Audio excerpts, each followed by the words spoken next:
Hello everyone and welcome back to my YouTube channel. Today I have a Christmas card to share with you using the Cool Day stamp set from my favorite things. I recently got this stamp set and when I started playing with it I didn't even bother putting it in my storage kind of bags from Avery L because I just wanted to start on creating this card. And now I originally wanted to share two cards, but I didn't like the coloring, so I will be skipping the coloring in this video from the image that I didn't like. I'm going to show you all of the coloring from the images that we are going to use. So I have stamped out these images using River Rock ink from Fawn, which is this soft gray ink. I think it's a lovely thing to do whenever coloring polar bears or bears in the colors of a polar bear, because this way it's kind of softened and it's all in that same kind of color that I'm using to color with as well. So for Copic combinations, as always, you can find them on my blog post concerning the products that I use. You can find them underneath in the description box as well as on my blog post.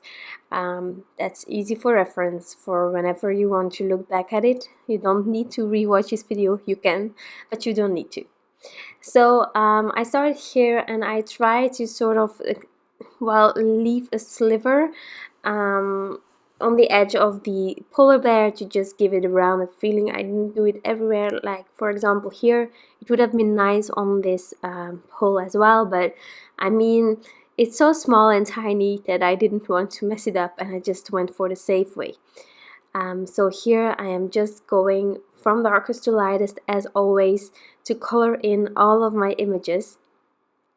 I'm reusing colors on the bigger bear, but as I said, I'm not going to use that one in the end.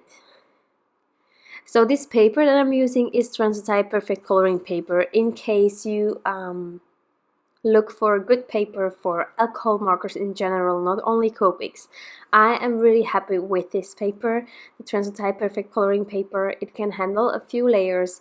If you are a heavy inker on your papers, then you might have to use your heat gun in between, but it can handle quite a lot, and it's a lovely white color as well for the paper. In the past I used Nina, which works great as well. It can handle less, however, and it's a bit more yellowish. So in case you really love like the white paper, Transotype is a paper to use. Now for the snow, I just wanted to give a bit of shadowing to that, so I'm using my G's. I know it's a green kind of family, but I find it the best color to use on my snow kind of images. It might be the next year I'm changing that up, but this year truly G00, G000 and G0000 great markers. Also really soft, and I love, for example, cracked pistachio, to use it in the backgrounds. It's like the perfect combination. Cracked pistachio on like an ink blended ground that you want to create maybe with a stencil, and then using this to give some color to the snow, however, is just great. So I colored the pole like a wood kind of look, and then later on I will do some white heat embossing on top. For the accessories of the bear here, I'm using all kinds of greens. I actually am going to later on adjust this green a bit because my background was just giving another kind of vibe, so I am later on going over it with some BGs as well. But I do love this combination. It's like the lightest color brings it really bright, but there is kind of a lot of contrast between the darkest and the lightest, so there is kind of some interest going on here. Eventually I decided to also add it to the hat. Really simple. And then I'm going to add just a tiny bit of shadowing on the white areas of the scarf, not too much either. And then I can use the matching dies. Well, first white heat embossing, then the matching dies. It's always easier for me whenever I have a bigger area to do the white heat embossing. So when it's not die cut, you know, this way you can easily put it in your MISTI without it shifting. You can also keep the negative and then inlay just for a few seconds your image and use that to keep everything in place. But once I heat embossed it, I used the matching dyes, and now we are going to create our background. Now I wanted to have this lovely little scene on my card, but I wanted to do something interesting in the background as well. So I am going to take some stencils. The stencil that I'm using today is the Pastures, Ponds and Pools stencil from My Favorite Things, which has been a while since I used it. It's a really lovely one, and the name might well lead you towards pools and all those things, but you can just use it as kind of an organic kind of vibe figure in the back, and that's what I really love about these stencils as well. So I'm going to make sure that I have no space where I can start ink blending on my background, because except for that pool, pond, or whatever you want to call it, I don't want any color to be on my background. So I want a crisp white area around this specific shape, and then we will sort of put the images in front, a bit on the side. You will see later on. So I'm using some pieces of paper just to help me get all of the areas masked off, using tons of purple tape. I prefer using too much purple tape than to have later on shift things that shift and then have ink on my background. So I used quite a lot. Next, I took my distress inks. I'm going to use Squeezed Lemonade, Peacock Feathers and Chipped Sapphire. They are kind of far away from each other, but don't forget that blending yellow and blue gives green. So there will be a transition made by just blending these two colors on top of each other. So I started light, and then I started adding more and more ink to really get a really saturated background. And I never had like the end result that I finally got in my mind, but I think this background really, it blew me away. It took me a bit of time to get it right, or to like have the feeling that it was right, but just if you don't like it, keep going, because if you don't like it, you can only succeed at creating something better than what you currently have.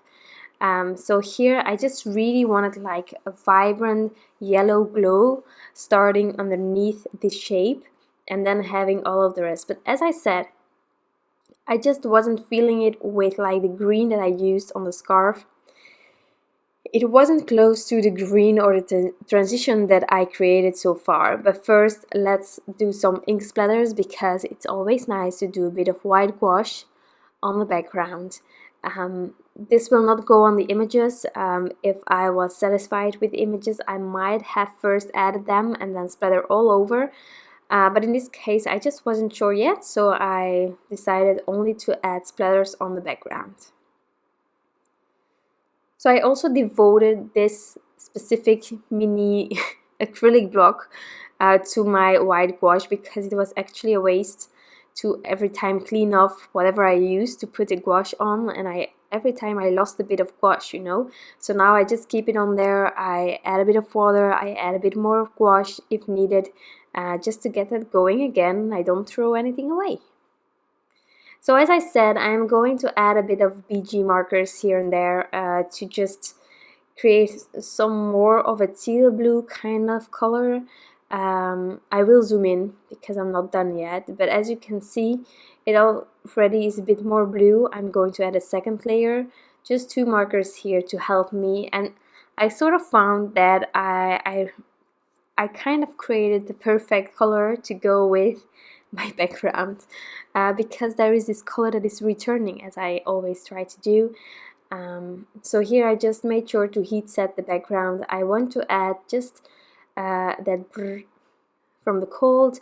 I want to add it on the background, but I didn't want to smear my gouache. So I decided to already start adhering a bit to make sure that everything was kind of working out space-wise. So adding thin foam squares, adding liquid glue wherever I need to. This pole and the bear will be a bit more upfront, and then I will start stamping out the final elements on my card.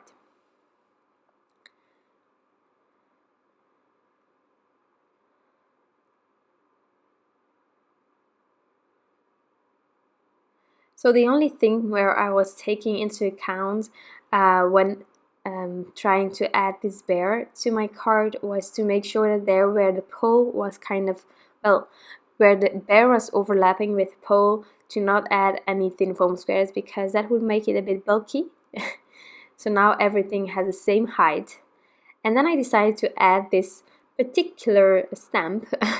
I will not repeat myself, but I decided to add it twice, again using the same gray ink as I did to color the images really carefully. I wanted to add it the second time around, but if you have a piece of acetate, you don't need to clean it off. You can just use your stamp set as I'm doing here, and then you can stamp it again without smearing anything on your background. That would be a pain. So here I'm just going to add this panel on top of a card base. We are almost finished with this card. Of course my adhesive ran out and I had to take another one, but I'm going to adhere it to this panel, and then I will use some Stickles to add some final elements here and there. This was kind of the moment when my glossy accents ran out. Otherwise I would have added the glossy accents all over that pole because it's just too much fun to not do that. But I ended up adding Stickles on the white areas of the head and then on the snow a tiny bit, just on the pole, not on the snow block. And that is going to be my card for today. Tomorrow is Christmas Eve. I don't know if you're celebrating then or if you're celebrating on Christmas Day. I celebrate Christmas Eve mostly. So in case you're like me, have fun tomorrow. I hope that you have a wonderful Christmas Eve. If you celebrate Christmas, then have fun soon. Thank you so much for being here. I hope that I could inspire you again today with this card. I had tons of fun to create it, so I hope that you enjoyed it along the way, and I hope that you have some incredible holidays. Bye!